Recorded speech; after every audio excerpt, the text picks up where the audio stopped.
In the quiet stirrings of the soul, where the heart meets the eternal, there lies a battlefield unseen by mortal eyes, a place where the forces of light and shadow contend for dominion over our choices, our desires, and our very lives.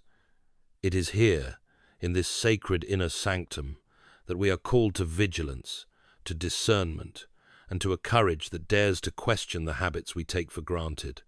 You, dear reader, have likely felt the tug of this struggle, perhaps in moments of quiet unease, when the world's clamour fades, and you wonder if the path you tread is truly your own. Today, I invite you to consider a provocative claim, that the foods we consume, those daily sustenances we scarcely ponder, may be more than mere nourishment. They may, in subtle and insidious ways, be instruments through which darker forces seek to sway us, to dull our spirits, and to bind us to a life less than the one God intends. The title of this reflection, "Stop Eating These Three Foods, Satan Uses Them to Control You," is not mere rhetoric to startle or alarm. It is a call to awaken, to examine with clear eyes the choices we make, and to reclaim the freedom that is our birthright as children of the divine.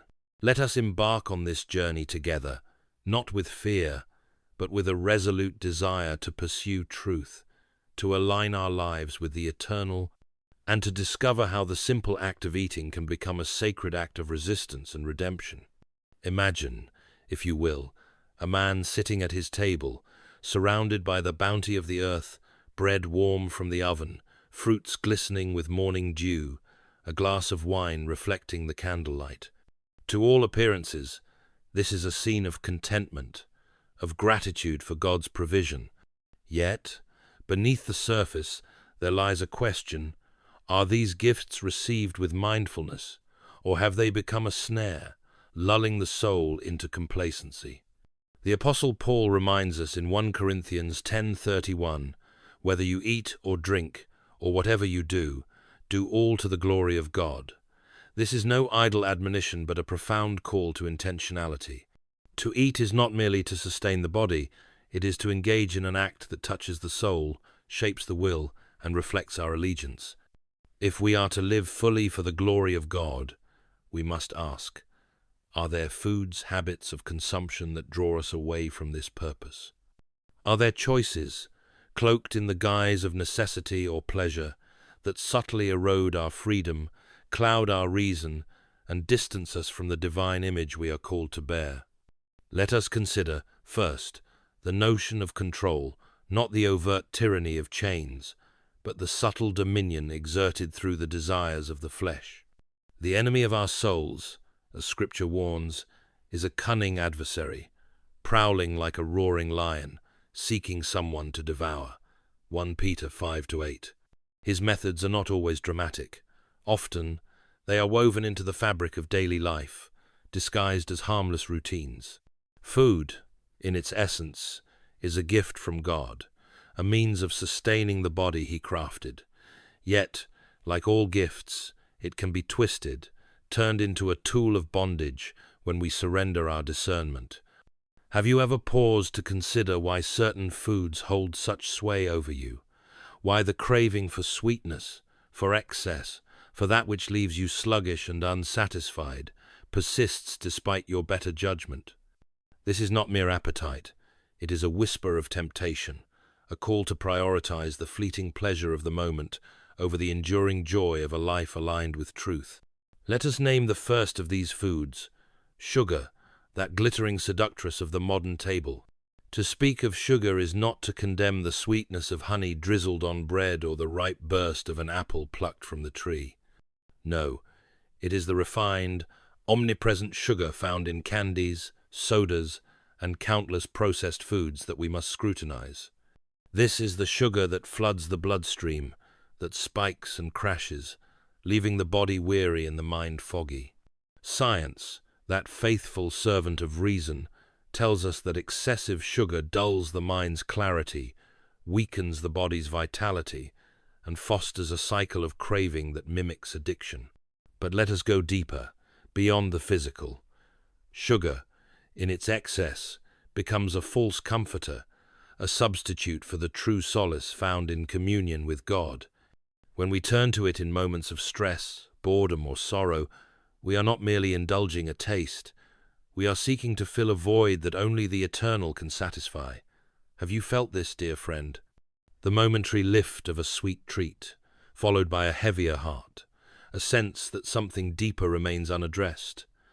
This is the enemy's sleight of hand, offering a counterfeit joy that binds rather than frees.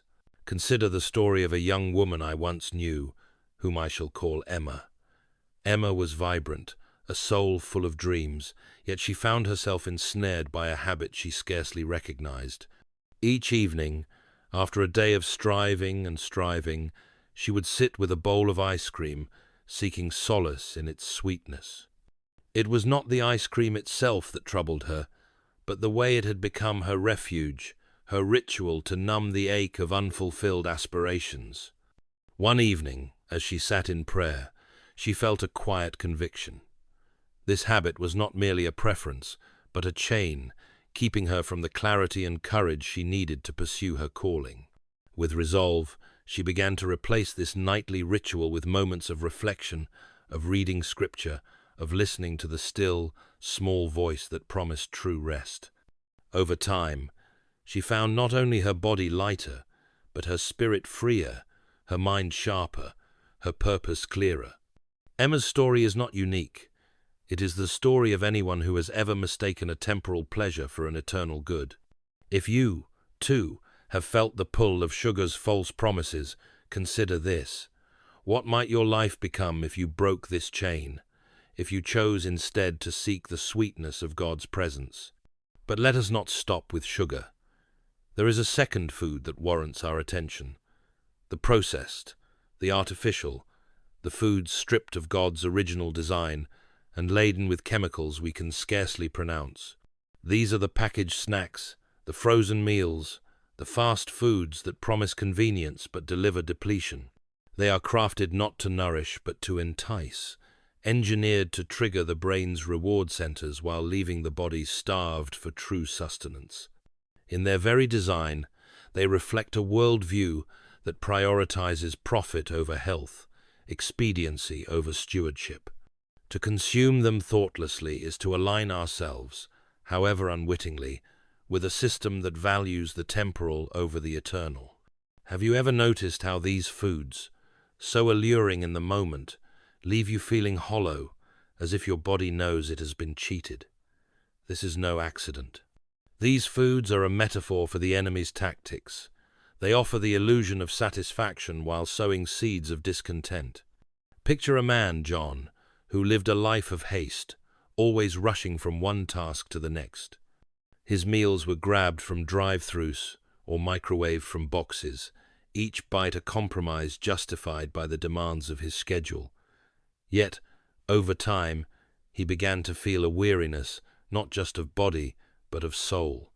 His energy waned, his patience frayed, and his prayers felt distant, as if God were somehow farther away.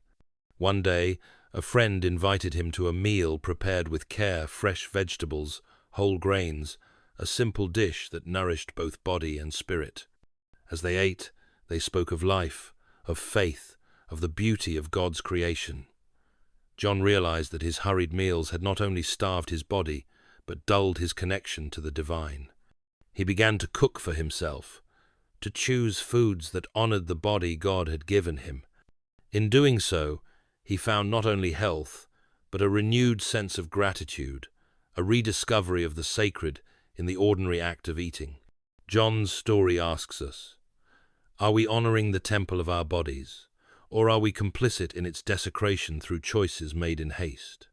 The third food we must confront is perhaps the most subtle: alcohol, when consumed in excess. Let me be clear. Scripture does not condemn the moderate enjoyment of wine, a gift celebrated in Psalm 104-15 as one that gladdens the heart of man. Yet, when alcohol becomes a crutch, a means to escape rather than to enhance, it becomes a tool of control. It clouds the mind, weakens the will, and dulls the conscience, making us vulnerable to temptations we might otherwise resist. The enemy delights in this, for a mind fogged by excess is less attuned to the Spirit's whisper. Have you known someone who, under the influence, spoke or acted in ways contrary to their true self? Or perhaps you have felt the weight of a morning after, when the clarity of God's purpose feels just out of reach. This is not the freedom Christ promises, but a bondage dressed in the guise of liberty. Let me share the tale of Thomas, a man of faith who loved his nightly glass of whiskey. At first it was a small pleasure, a moment to unwind. But over time, one glass became two, then three, until the habit began to shape his evenings, his thoughts, his very disposition. His wife noticed the change, a sharpness in his words, a distance in his prayers. One evening, as he reached for the bottle, he paused, struck by a verse from Ephesians 5:18. Do not get drunk on wine, which leads to debauchery. Instead, be filled with the Spirit. Thomas realized that his nightly ritual had become a rival to the Spirit's presence in his life. With courage, he chose to limit his drinking, to seek instead the intoxication of worship, of conversation with loved ones, of quiet moments with God. In this choice, he found a joy deeper than any bottle could offer, a clarity that illuminated his path toward purpose. These three foods, sugar, processed fare, and excessive alcohol, are not evils in themselves. They are gifts that, when misused, become snares. The enemy does not create these things, he perverts them, turning God's good creation into tools of distraction and bondage. But we are not helpless. We are endowed with free will, with the capacity to choose what aligns with truth, with justice, with love. To break free from these snares is not merely to change our diet, but to reclaim our souls, to declare that we will not be controlled by appetites, but by the Spirit who dwells within us. How, then, do we begin? First, we must cultivate mindfulness, a deliberate awareness of what we consume and why. Before you eat, pause.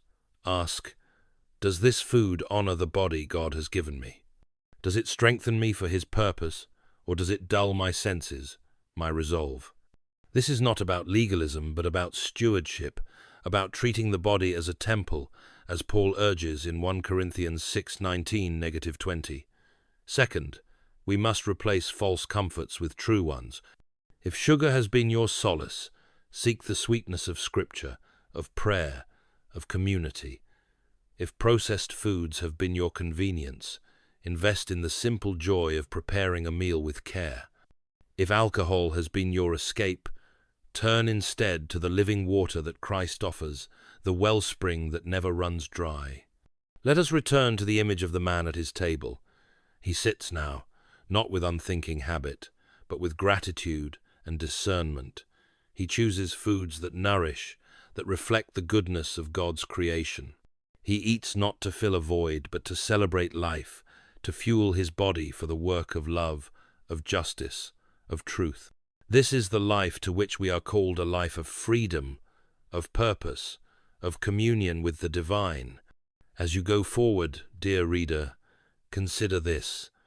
What might your life become if every bite, every choice, were an act of worship?